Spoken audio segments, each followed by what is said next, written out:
Welcome back to my kitchen, Judy's Keto Kitchen. Today I'm making gingerbread cookies. And no, gingerbread cookies are not just for Christmas. I love gingerbread. Earlier I made a gingerbread snowball cookies. It had almond flour and coconut flour in them. The taste was amazing.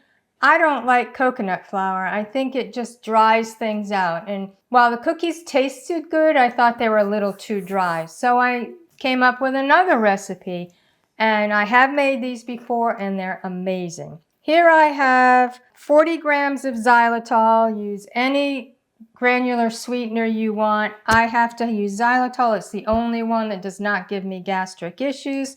So that's about a quarter of a cup. It's 40 grams.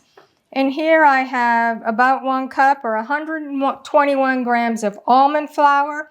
I also have a tablespoon of ginger and a tablespoon of cinnamon. Yes, a tablespoon of each. And also a half a teaspoon of nutmeg. Here I have 2 egg whites.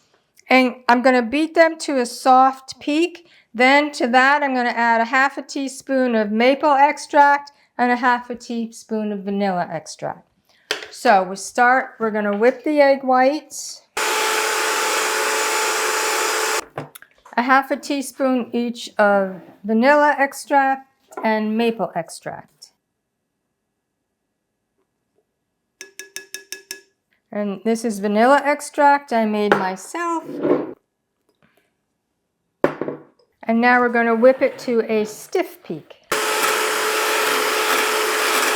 The reason that you beat the egg whites to a soft peak before adding the extract is if you add the extracts in the beginning, sometimes it does not whip up to a stiff peak. So now we're going to fold in the dry ingredients. So this is the 40 grams of sweetener. And this is the 121 grams of almond flour, a tablespoon of ginger, a tablespoon of cinnamon, and a half a tablespoon of nutmeg. And we're going to fold that all in together. A baking sheet lined with parchment paper. And I love this cookie scoop. This is a 1.5 tablespoon cookie scoop. I don't know what I ever did before I used cookie scoops, but it makes everything nice and uniform.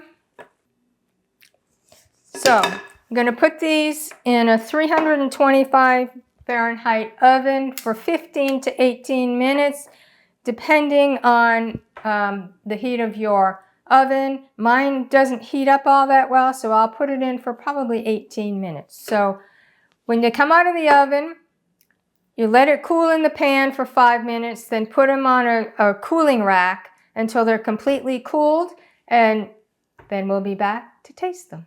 So I baked my cookies for 18 minutes, took them out of the oven, let them cool completely on a cookie rack, and now I can't wait to taste them.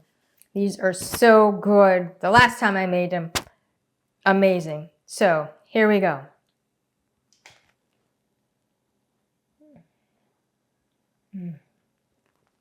They taste amazing.